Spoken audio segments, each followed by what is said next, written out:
ആലപ്പുഴയിലെ തിരോധാന കേസുകളിൽ ക്രൈംബ്രാഞ്ചിന് നിർണായക നീക്കം. സൈക്കോ കില്ലറെന്ന് സംശയിക്കുന്ന സെബാസ്റ്റ്യന്റെ വീട്ടിലെ ഗ്രാനൈറ്റ് പൊളിക്കാൻ അന്വേഷണ സംഘം. ഇതിനായി 2 ഇതര സംസ്ഥാന തൊഴിലാളികളെ വീട്ടിനുള്ളിൽ പ്രവേശിപ്പിച്ചു. വീട്ടിൽ നടന്ന തെളിവെടുപ്പിൽ അസ്ഥി കഷ്ണങ്ങൾ കണ്ടെത്തിയതിന് പിന്നാലെ ക്രൈംബ്രാഞ്ചിന്റെ നിർണായക നീക്കമായിരുന്നു. കൂടുതൽ വിവരങ്ങളുമായി ശരണ്യ സ്നേഹജൻ നമുക്കൊപ്പം ചേരുന്നു. ശരണ്യ, വളരെ ചടുലമായിട്ടുള്ള നീക്കങ്ങളാണ് അന്വേഷണ സംഘം ഇത്തവണ നടത്തിയത്. അത് തെളിവെടുപ്പിൽ അസ്ഥി കഷ്ണങ്ങൾ കണ്ടെത്തുമ്പോൾ അത് നേരത്തെയുള്ള നിഗമനങ്ങൾ സ്ഥിരീകരിക്കുന്ന രീതിയിലേക്ക് കാര്യങ്ങൾ കടക്കുന്നു. അടുത്തതായി ക്രൈംബ്രാഞ്ച് നടത്തുന്ന നീക്കങ്ങൾ എന്തെല്ലാമാണ്? കൂടുതൽ വിവരങ്ങൾ എന്താണ്?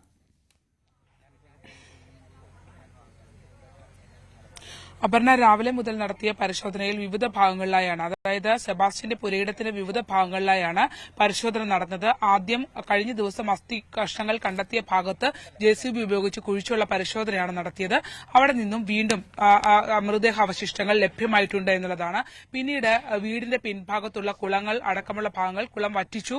അതിനുശേഷം അതിനകത്ത് നടത്തിയ പരിശോധനയിൽ ഒരു ചെറിയൊരു ബാഗ് കിട്ടിയിട്ടുണ്ട്. ഒപ്പം തന്നെ ഒരു കൊന്തയുടെ ഭാഗവും ഒരു കിറ്റും വസ്ത്രങ്ങളുടെ ചില ഭാഗങ്ങളും കിട്ടിയിട്ടുണ്ട്. പക്ഷെ അത് ഇതുമായി ബന്ധപ്പെട്ടതാണോ എന്ന് സ്ഥിരീകരിക്കാനാവില്ല. പക്ഷേ മൃതദേഹാവശിഷ്ടങ്ങൾ കണ്ടെത്തിയ ഭാഗത്തിന് തൊട്ടടുത്തെടുത്ത കുഴിയിൽ 6ഓളം മൃതദേഹാവശിഷ്ടങ്ങൾ, എല്ലിന്റെ കഷ്ണങ്ങൾ ലഭ്യമായിട്ടുണ്ട് എന്നുള്ളതാണ് സ്ഥിരീകരിക്കുന്നത്.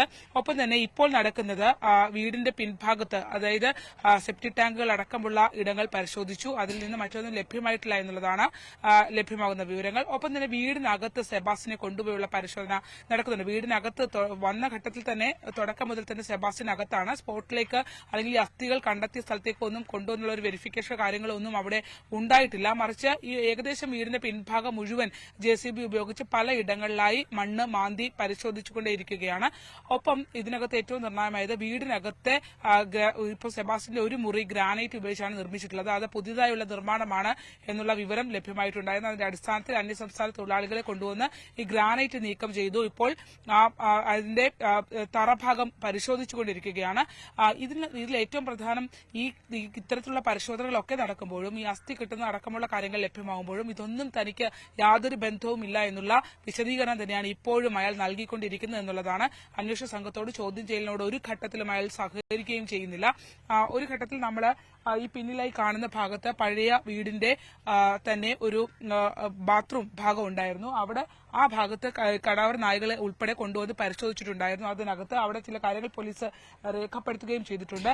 അത് മാത്രമല്ല, ഈ ഭാഗത്തെല്ലാം തന്നെ അത്തരത്തിൽ നായയെ കൊണ്ടുവന്ന് തന്നെയുള്ള പരിശോധന നടന്നിരുന്നു. അങ്ങനെ എല്ലാ സജ്ജീകരണങ്ങളും ഉപയോഗിച്ചുള്ള പരിശോധനയാണ് ഇവിടെ നടക്കുന്നത്.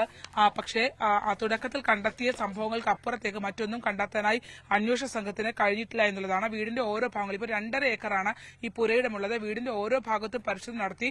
ഒപ്പം തന്നെ കുളം വറ്റിച്ചു, കിണർ വറ്റിച്ചു, അങ്ങനെ വാട്ടർ ടാങ്ക് വരെ പരിശോധിച്ചിട്ടുണ്ട്. വീടിനകത്തുള്ള ഭാഗങ്ങൾ, തറയുടെ ഭാഗങ്ങളൊക്കെ പരിശോധിക്കുകയും ചെയ്യുന്നുണ്ട്.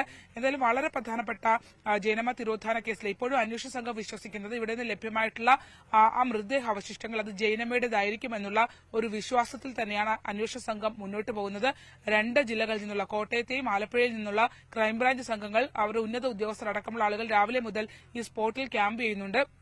അവരുടെ വെരിഫിക്കേഷനിലാണ് ഇത് മുന്നോട്ട് പോയിക്കൊണ്ടിരിക്കുന്നത്. പ്രധാനമായും കോട്ടയത്തെ ജൈനമ്മ തിരോധാന കേസ് അന്വേഷിക്കുന്ന സാജൻ സേവ്യർ അടക്കമുള്ള DYSP സാജൻ സേവ്യർ അടക്കമുള്ള അദ്ദേഹത്തിന്റെ നേതൃത്വത്തിൽ തന്നെയാണ് ഈ പരിശോധന മുന്നോട്ട് പോകുന്നതെന്ന് പറയാം.